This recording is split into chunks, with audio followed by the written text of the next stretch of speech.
네, 여러분 안녕하십니까? 안녕하지 못하실 것 같아요. 지금 뭐 코로나 바이러스 때문에 그냥 온 세상이 야단 법석입니다.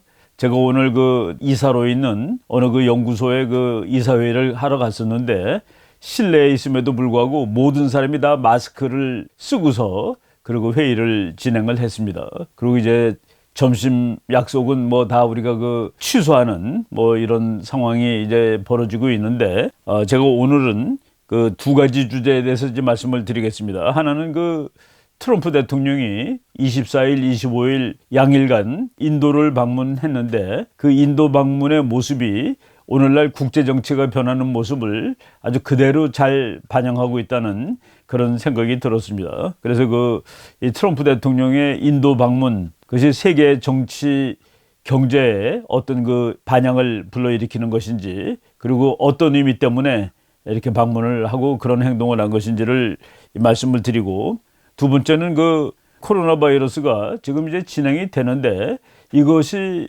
경제적으로 중국뿐만 아니라 뭐 세계, 특히 이제 우리나라도 마찬가지가 될 겁니다. 그 영향을 미치는데, 특별히 그 중국의 중소기업이 아주 그 치명적으로 이게 그 타격을 받는 상황을 나타내는 논문을 제가 최근에 읽었습니다. 바로 그 논문을 소개하고 그 외에 그 관련되는 이야기들을 말씀드리는 거로 이제 준비를 하겠습니다. 먼저 그 미국과 인도 관계를 얘기하는데, 트럼프 대통령이 이제 2월 24일, 25일 양일간 방문을 했습니다. 뭐 이렇게 유튜브 보면은 트럼프 대통령이 가서 정말로 그 융숭한 대접을 받고 있구나는 그런 느낌을 받았습니다. 트럼프 대통령이 우리가 월남 방문한 거, 뭐 중국 방문한 거, 한국 방문한 거 이런 것들을 우리가 그 비디오로 다 봤는데, 이번에 인도 방문한 것은 다른 국가들 방문한 것에 비해서 그 규모가 상대가 되지 않는, 그리고 또 이 환영하는 정도가 상대가 되지 않는 그 대환영을 받고, 그리고 트럼프 대통령이 얘기를 했는데 그 정도로 이렇게 뭐 우리가 영어로 쓰죠, 프렌들리하게 정말 친구를 만나서 반갑다는, 그러니까 칭찬 일색에 이런 얘기를 하는 그런 방문도 별로 이제 없었다는 생각이 듭니다. 그 부분을 얘기를 드릴 텐데, 지금 여러분들이 지금 처음 해보는 페이지가 케빈 립택이라는 CNN 기자가 트럼프의 인도 방문에 대해서 이제 보도를 한 겁니다.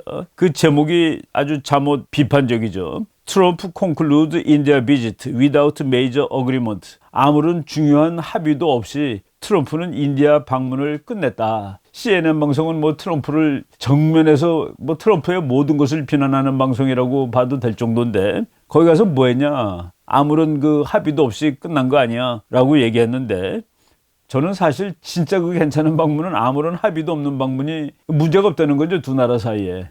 문제가 있어도 그런 거 안 따지고 넘어갈 수 있는 이런 사이가 최고의 관계인데, 아무튼 케빈 립택이라는 기자가, CNN 기자가 트럼프는 인도 방문을 마쳤는데 아무런 중요한 합의도 없었다라고 이제 비난하는 그런 기사를 올렸습니다.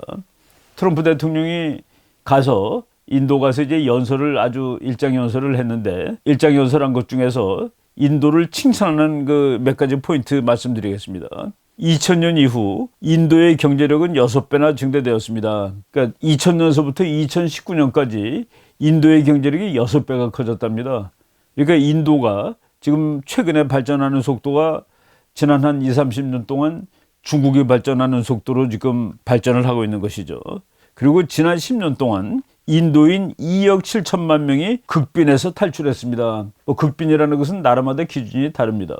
미국의 극빈 기준하고 뭐 또 이제 뭐 다른 나라의 극빈 기준들이 다른데, 유엔의 기준을 보면은 2015년 현재 하루에 1달러 90센트, 그러니까 하루에 1달러 90센트면은 뭐 지금 1달러가 한 1,200원 되니까 한 2,000원 정도로, 뭐 2,200원 되겠죠. 그 정도로 하루를 사는 사람을 극빈이라고 그러는데, 그 지구 전체 70몇 억 중에서 7억 이상이 아직도 하루에 그 2,000원 미만으로 산다고 합니다. 그런데 인도도 아마 그 유엔 기준으로 뭐 2달러 정도 대충 쳐가지고 그것 안 되는 사람 중에 이 넘게 된 사람이 2억 7천만 명이나 있었습니다라고 얘기를 했습니다. 그러니까 인도가 상당히 최근에 경제 발전을 잘하고 있다라는 그런 얘기가 되겠죠. 지금 CNN 방송은 트럼프의 방문을 아무런 그 메이저 어그리먼트, 중요한 그 합의가 없이 방문을 끝냈다고 그랬는데 트럼프 대통령이 백악관에서 이제 나온 겁니다. Productive and awe-inspiring trip to India. 트럼프 대통령은 인도 방문을 했는데 이게 대단히 생산적이었고 awe-inspiring, 그러니까 아주 그 감동을 자아내는 그런 방문이었다 그죠. Exceptional kindness and generosity of the Indian people이라는 단어가 나오는데 인도 사람들이 정말 예외적으로 친절했고 자비로운 태도를 보였다. 그 동영상을 여러분이 이제 또 보실 텐데 정말 그 카포레이드를 하는데 인도 사람들이 길거리에 그냥 뭐 연도에 엄청나게 많이 나와서 트럼프 대통령을 이렇게 환호하는 그런 모습을 볼 수가 있습니다. 인도는 민주주의 국가이기 때문에 그것을 강제로 동원하는 흔적이 보이지 않는, 그러니까 자유롭게 인도 시민들이 나와서 환영하는 그 사진을 여러분들이 지금 볼 수가 있습니다.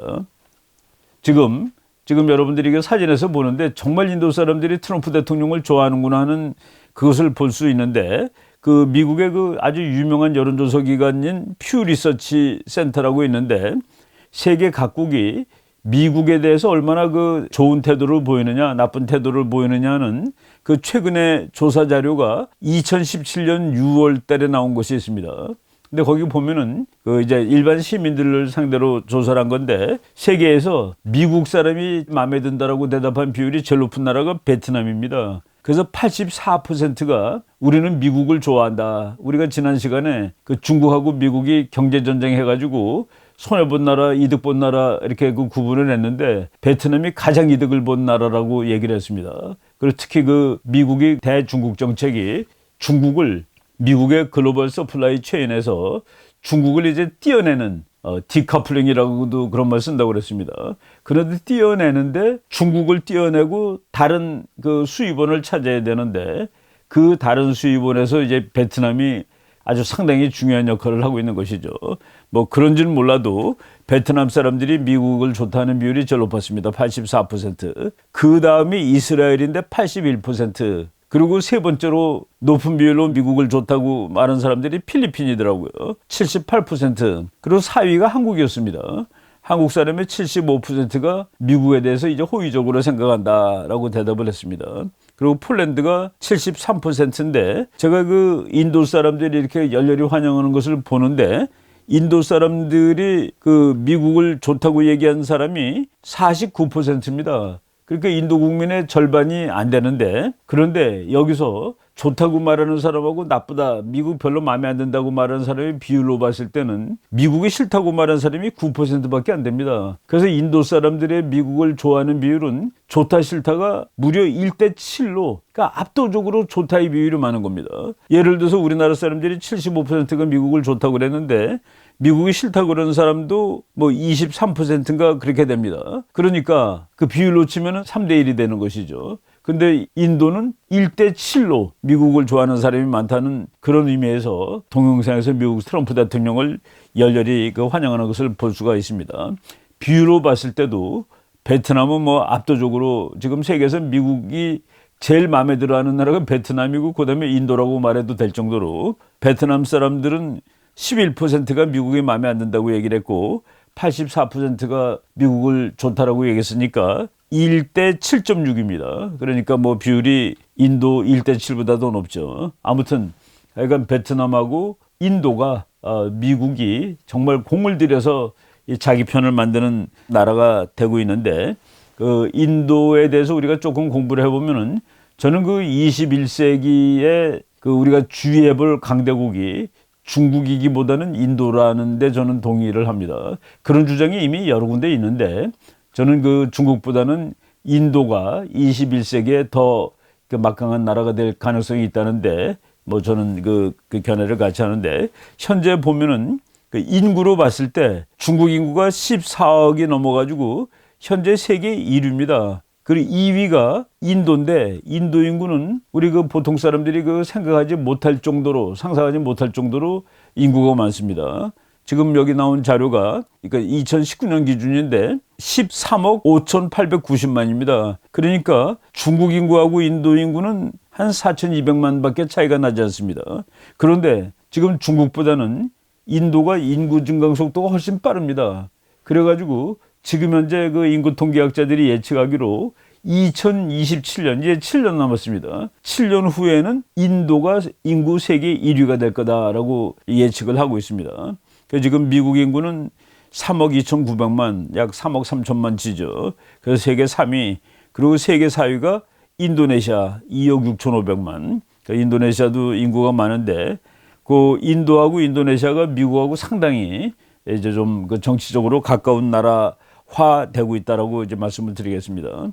그리고 GDP 상으로도 인도는 세계 5위입니다. 2019년 현재 세계 5위로 올라갔는데, 이게 제가 금년도에 최신 IMF 자료에서 제가 그 인용을 한 겁니다. 미국은 21조 4,400억 달러 정도 되고, 중국이 이제 14조, 그러니까 미국과 중국이 그냥 약 3대 2 정도 보면 됩니다. 그리고 일본이 5조 1,500억 달러, 그리고 독일이 3조 8,600억, 그 다음이 인도인데, 인도가 2조 9,350억, 3조에 육박하는 나라가 되고 있죠. 뭐 참고로 6등에서 10등까지가 6등이 영국입니다. 7등이 프랑스, 8등이 이태리, 9등이 브라질, 그리고 10등이 캐나다. 이게 이제 세계 10대 뭐 경제 대국인데, 그러니까 인도가 영국을 앞선 거예요. 최근에 이제 인도 해군이 영국 해군보다 강하다라는 말을 제가 그 한번 해드린 적이 있었는데, 물론 이제 인도가 영국 군함을 사왔습니다. 그 몇 대를 사왔는데, 영국이 그 군함을 인도에 팔았기 때문에 이제는 인도가 강해졌다는 그런 그 뭐 해설 기사를 본 적이 있었는데, 경제력에서도 인도가 지금 영국을 자기 이제 식민의 모국이죠. 앞섰다라는 거고. 그리고 2019년 거 보니까 러시아하고 한국의 자리가 뒤바뀌었습니다. 석유 가격이 조금 오르는 바람에 그 석유를 수출하는 러시아가 11위로 올라갔고, 한국이 이제 12위로 내려갔죠. 그 셰일 혁명 때문에 기름값이 확 내려간 2015년 무렵부터 한국이 이제 러시아를 앞서다가 지금 다시 러시아가 앞서갔습니다. 여기서 말이죠, 제가 이 GDP 자료하고 인구를 이렇게 보여드린 것은 그 국가의 그 힘이라는 것을 나타내 보이는데, 앞으로 그 인도가 얼마나 힘이 강한 나라가 될 것인가를 이제 보여주는 겁니다. 그리고 여기서 특히 이제 경제력 보면은 세계에서 제일 강한 5나라 중에 3나라가 아시아 국가라는 얘기죠. 중국, 일본, 인도. 그리고 미국은 항상 아시아에 와 있으니까, 그래서 국제정치의 중심이 아시아라고 보는 이유는 바로 이것만 가지고서도 세계 5대 경제대국 중에서 유럽 나라는 한 나라밖에 안 들어가는 겁니다. 이 4나라가 아시아 국가가 되었다라는 이런 상황인데, 여기서 이제 국제적인 힘의 구조, 변동 이런 거를 한번 살펴보겠습니다. 여러분들이 그 빌 에모트라는 사람이 쓴 그 라이벌이라는 책을 보시겠는데, 이 책도 제가 아주 참 그 전략적으로 이 경제학자가 쓴 책인데, 정말 그 국제정치의 그 전략이라는 측면을 잘 썼다라고 생각하고 이제 읽었던 책입니다. 이 책은 한국말로 삼성경제연구소의 손민중 연구원이 번역했습니다. 그 제 후배인데, 하여간 뭐 번역도 아주 잘 돼 있는 그런 책이니까 여러분들이 한번 기회 있으면은 제가 그 읽어보실 것을 권하겠습니다. 이 책에 이제 가장 그 좀 강력한 언급이 뭐냐면은, 빌 에모치라는 이 저자는 경제학자인데, 그 이코노미스트라는 아주 유명한 잡지의 편집장을 무려 한 13년 정도, 1993년서부터 2006년 정도까지 했었던 아주 상당히 그 이름을 알리는 그런 이제 경제학자가 되는데, 전략적으로도 아주 이 재미있는 표현을 했고, 그리고 또 이제 미국의 아시아 정책이 어떻게 돼야 될 것이다라고 아주 깔끔한 그 주장을 했는데, 이 책의 부제를 보면은 How the power struggle between China, India and Japan will shape our next decade. 이 책이 2008년에 나왔는데, 뭐 next decade 그러면 뭐 2018년까지니까 벌써 이제 조금 시간이 지난 것이지만은 앞으로도 이 상황이 이제 진행 중에 있다라고 보입니다. 아시아의 중국, 인도, 일본의 힘의 스트로글, 힘의 경쟁은 어떻게 그 다음 세기의 모습을 이제 규정 지을 것인가 하는 그 얘기인데, 여기서 이 빌 에모트라는 사람이 이제 이 말을 썼습니다. 요 책 그 아주 맨 앞전에 나오는 얘기인데, Asia is divided. 아시아는 이게 합쳐진 곳이 아니라 아시아는 쪼개진 곳이다, 이런 뜻입니다. And the process of rapid economic development is going to divide it still further in political terms. 그런데 지금 아시아가 이제 급격히 성장을 하고 있습니다. 근데 아시아가 급격히 성장을 이루는 경우 그 과정의 결과죠. 결과는 정치적인 측면에서 봤을 때 아시아의 분열을 더욱 심하게 만들 것이다라고 쓴 겁니다. The rise of Asia is not just or even mainly going to pit Asia against the West.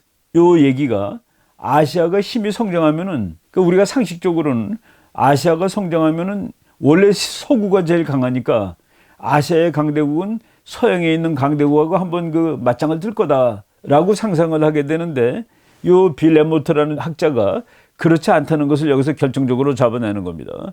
아시아의 성장은 아시아가 서구와 경쟁하는 관계를 만들지 않을 것이다. 그럼 뭐를 만드는데? 이 사람 얘기는 It is going to pit Asians against Asians. 아시아 국가들이 힘이 성장하면 지네들끼리 싸우게 될 것이다. 라는 얘기를 한 겁니다. 한번 우리가 상상을 해봅시다. 아시아의 그 제일 힘센 나라가 일본, 중국, 인도인데 이 세 나라가 힘이 막 증강돼서 전부 다 강대국이 되고 있습니다. 그럼 이 세 나라는 정치적으로 협력을 할 것 같습니까? 한번 맞짱을 뜰 것 같습니까? 예, 맞짱을 뜬다가 답이다는 얘기죠. 특히 중국이 힘이 커지고 인도가 힘이 커지면은 중국과 인도 사이의 관계가 아주 험악해질 겁니다. 왜? 서로 패권을 잡아야 되니까. 그리고 중국이 힘이 세지고 일본이 힘이 세질 경우에 그때도 그 관계가 상당히 악화될 거라고 이제 예측이 됩니다. 둘이 화해를 하기보다도 사이가 나빠질 거다. 군사적으로도 더 힘이 세지고 이런 관계가 이제 상상이 되는 것이죠. 그래서 중국, 일본, 인도 이 세 나라가 아시아의 3대 강국인데 지금 중국이 제일 빠른 속도로 그 힘이 성장을 해가지고 좀 강대국이 됐습니다. 거의 뭐 미국한테 대드는 강대국이 됐는데 일본의 힘이 증가, 중국의 힘이 증가가 됐을 때 그들이 서양하고 싸우는 게 아니라 지네들끼리 싸우는 관계가 된다라고 그 포인트를 그 빌 엠못이라는 사람이 이제 찝어낸 겁니다. 그리고 빌 엠못은 여기에서 미국한테 조언을 하는 겁니다. 아시아는 세 개의 강대국이 있는데 미국은 이 중에 아무나 하나만 미국 편으로 붙들고 있으면 된다. 이 세 나라가 서로 으르렁거릴 테니까 셋 중에 아무나 하나 미국이 자기 편으로 붙들어 놓고 있으면 된다. 그런데 지금 미국은 이제 뭐 꽃놀이패 그러면 좀 말이 좀 그렇지만은 인도하고 중국이 서로 맞짱을 뜨고 있고 일본하고 중국이 서로 맞짱을 뜨고 있습니다. 그리고 아시아의 세 나라 중에 한 나라만 미국 편이면 된다고 그랬는데 일본하고 인도가 미국 편입니다. 그래서 미국은 사실 그 아시아에 있는 중국의 도전에 대응하는데 그렇게 그 고통스럽거나 어렵지는 않다라는 그런 말을 할 수가 있는 것이죠. 그래서 빌 엠못 교수가 아시아 국가들은 힘이 세지면은 서로 라이벌이 되기 때문에 그래서 아시아 국가들이 이제 3대국이 셋이라고 그랬죠. 일본, 중국, 인도. 일본도 힘이 세지고 중국도 힘이 세지고 인도도 힘이 세지는 것이 아시아가 힘이 세진다라고 얘기가 안 된다는 그 얘기입니다. 그러니까 우리 많은 사람들이 이제는 아시아의 시대가 왔어. 그래서 아시아의 시대가 되면은 미국하고 맞먹을 거야, 아시아가. 그런데 아시아의 중국, 일본, 인도 1 더하기 1 더하기 1이 3이 되는 것이 아니라 1이 서로 적대 관계에 있기 때문에 1 더하기 괄호하고 마이너스 1 더하기 1 그래가지고 결국은 셋이 합쳐서 1이라는 힘밖에 내지 못한다는. 그래서 그 지정학적으로 그리고 뭐 파워 폴리틱스적으로 아시아의 강대국 3개 나온 것이 아시아의 힘이 1 더하기 1 더하기 1에서 3이 되는 그런 상황이 성립이 되지 않는다 하는 것을 빌 에모트라는 사람이 이제 집어낸 겁니다. 그리고 요번에 그 트럼프 대통령의 여러분들이 이제 그 지도를 보십니다. 인도 더하기 일본 더하기 베트남은 중국보다 세다라고 이제 제가 이 도표를 이렇게 수식을 하나 그려놨는데 이거는 제가 이제 만든 것이 아니라 제가 어느 논문을 읽다 보니까 지금 인도가 미국 편이고 일본이 미국 편이고 베트남이 미국 편인데 이 세 나라가 적극적으로 미국 편을 드는데 이 세 나라의 힘을 합치면 그것은 중국보다 훨씬 강하다. 그래서 미국이 아시아에서 중국과 힘의 균형을 이루는 일은 그다지 어렵지 않다라고 쓴 논문을 보고 제가 이제 지도를 이렇게 여러분들한테 보여드리고 그 이제 수식을 한번 써 본 겁니다. 예, 트럼프 대통령이 딱 취임하면서 엄청나게 그 아시아 중시 전략을 폈는데 처음에 대통령 취임도 하기 전이에요. 취임하기 전에 대만 총통 그 차이 잉원 총통하고 전화를 걸었다는 사실은 그 중국에 대해서 정말 상당히 그 노골적인 반감을 표시한 정책이죠. 그 다음에 인도에 대해서 상당히 그 우호적으로 호감을 표시한 정책이 그 인도, 뭐 물론 저 사람들은 다 미국 시민이 됐고 미국의 아주 애국적인 미국 시민이 됐지만은 그럼에도 불구하고 인도 사람들이 상당히 그 자랑하는 인도 출신 미국인인 니키 헤일리를, 이게 사우스캐롤라이나 주지사였습니다. 그 사람을 유엔 대사로 임명을 했고, 그래서 또 니키 헤일리는 상당히 그 트럼프를 지지하는, 뭐 이게 확정은 안 됐습니다만 심지어 그런 말까지 있었습니다. 그 니키 헤일리 대사가 유엔 대사를 이제 사표를 냈죠. 사표를 냈을 때 트럼프 대통령이 당신이 잠깐 동안 그 바깥으로 나가 있겠지만은 언젠간 다시 공인으로 다시 돌아올 수 있다 그랬는데, 그래서 그 어떤 일부 분석가들은 혹시 펜스가 아니라 니키 헤일리가 트럼프 대통령의 2020년 부통령 러닝메이트가 되는 거 아니냐는 그 예측까지 했을 정도입니다. 아무튼 니키 헤일리 대사를 유엔 대사, 그 장관급의 유엔 대사로 보냄으로써 그 인도 사람들한테 대해서 상당히 인도 사람을 이제 중시하는 그런 정책을 이제 보였던 것이죠. 그리고 요번에 이제 인도를 방문했는데 그 인도 체육관, 아주 큰 체육관에 모여서 그 연설을 하는데 무려 그 11만 명이 모였답니다. 11만 명. 그래서 그 사진을 보니까 뭐 대단히 큰 그 아메다바드라는 그 인도의 서쪽에 있는 그 인도 사람들이 그 국기처럼 이게 크리켓이라는 운동이 있습니다. 이렇게 그 뭐 이렇게 무슨 아이스하키 비슷하게 생긴 건데 땅바닥에서 뛰는 거죠. 공 하나 이제 스틱으로 치면서 그 인도가 세계에서 그걸 제일 잘하는데 파키스탄하고 크리켓 스타디움인데 거기 11만 명을 이제 사람이 들어가 가지고 있는 데서 거기서 이제 연설을 한 겁니다. 지금 인도 사람들이 나마스테이 트럼프, 나마스테이 트럼프라는 그 용어를 썼는데 그 나마스테이라는 그 단어가 힌두교를 믿는 사람들이 이렇게 서로 두 손 쥐고서 이렇게 절하면서 나마스테이 그런답니다. 그러면 그게 뭐 안녕하세요 이런 뜻이에요. 그러니까 트럼프 안녕하십니까 이런 뜻인데, 요거는 그 모디 수상이 일부러 그 이렇게 그 정치적으로 이제 구상을 한 나마스테이 트럼프, 그거가 그 하우디 모디 해가지고 하우디 HOWDY, 이게 그 미국의 사투리인데 안녕하세요, 뭐 how do you do, how are you 뭐 이런 것들을 할 때 그냥 하우디 그럽니다. 이렇게 지나가면서 하우디 모디, 그 모디 수상이에요. 그 모디 수상 안녕하세요 하는 그 미국에도 또 인도 수상이 방문했을 때 2019년 9월이군요. 하우디 모디라는 아주 대열정적인 그 환영식을 해줬습니다. 그러니까 뭐 운동장에 5만 명이 모였답니다. 그 텍사스에. 그런데 그 모디 수상은 11만 명을 막아주고 나마스테이 트럼프, 그 하우디 모디에 대한 답사를 해준 것이죠. 그리고 트럼프 대통령이 지금 이거 전부 다 이제 정치적인 행동인데 이제 선거 대선을 뭐 몇 개월 앞두고서 나는 세계적으로 이렇게 그 열정적으로 지지를 받는 미국의 대통령이다라는 것을 오히려 미국 시민들한테 보이는 거죠. 물론 그 인도하고 미국이 아무런 문제점이 없는 것은 아닙니다. 눈에 보이는 긴장이 있어요.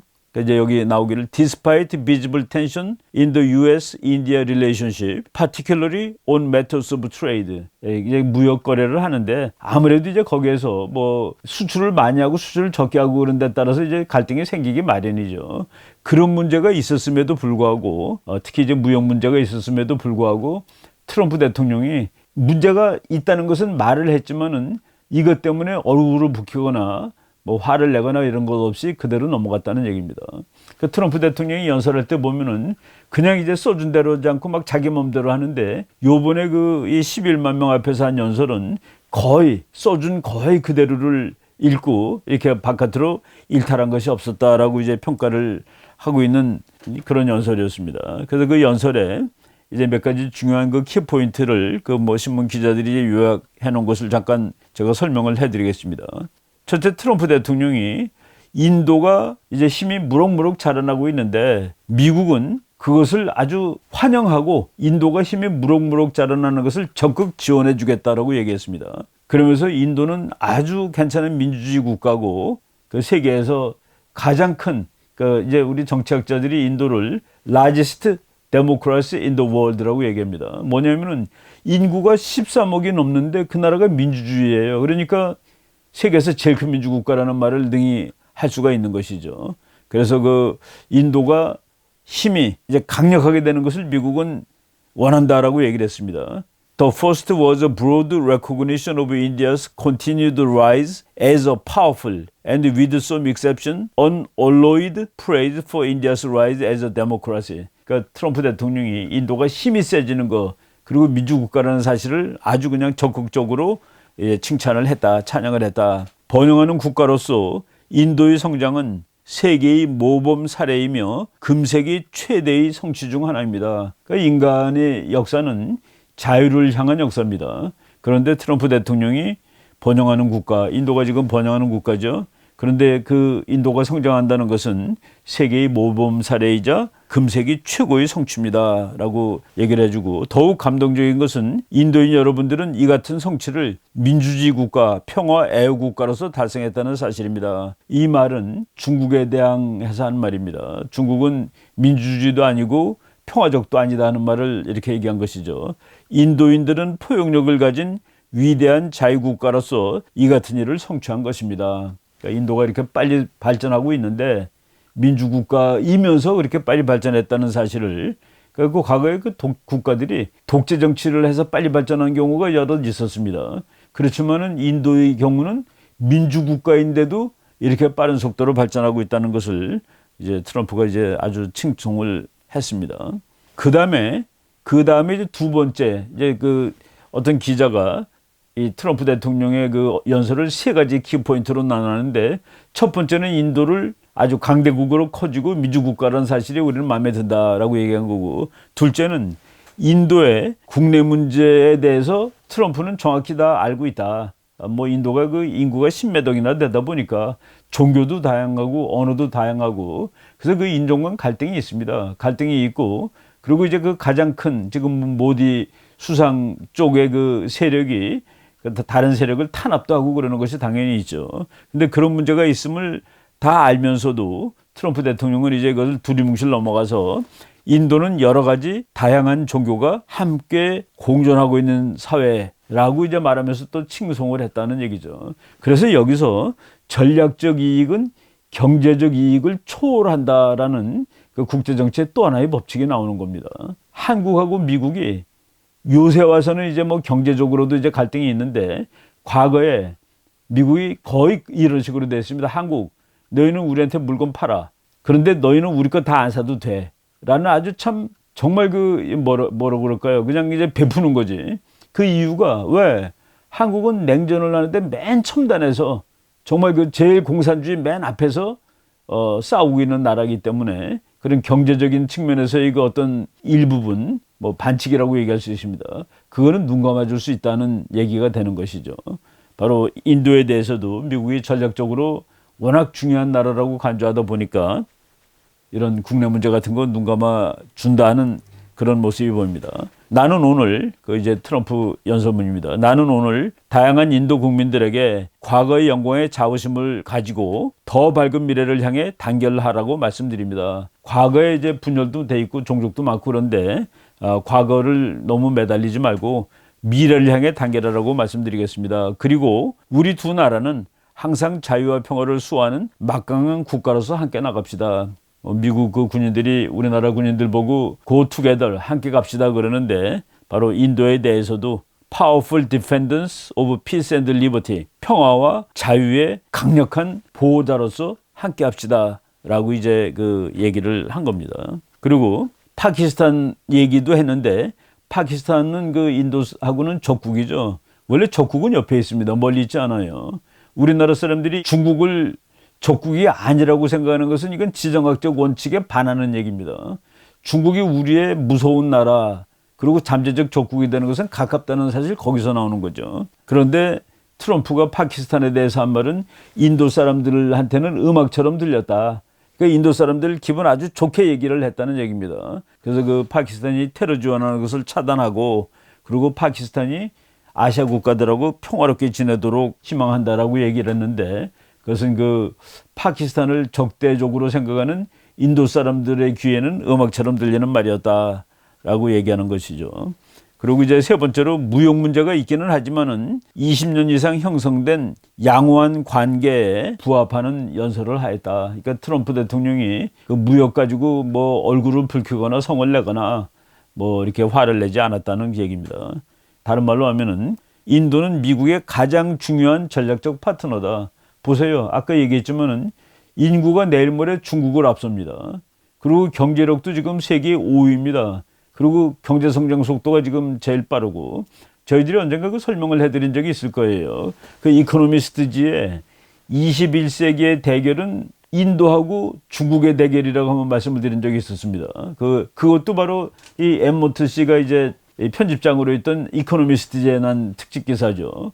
그리고 또 한 번은 그 표지에 호랑이가 더 빨리 뛰는 거로 나오는데 왜 인도가 승리할 것인가? 거기서 그 인도가 승리할 것인가의 첫 번째 이유가 인도는 민주주의 국가인데 민주주의 국가이기 때문에 경제가 발전하더라도 어떤 그러니까 보통 독재 국가가 빠른 속도로 경제 발전을 하다가 민주화의 허들을 넘어야 되는데 민주화의 이렇게 가로막은 뛰어넘어야 되는데 인도는 원래 민주국가이기 때문에 뛰어넘을 그 허들이 없는 거예요. 그래서 중국은 그 허들에 걸려서 앞으로 힘들지 모르는데 인도는 쭉 나가면 된다 그래서 인도가 중국을 앞설 수 있다는 논리를 이제 폈었던 것이죠.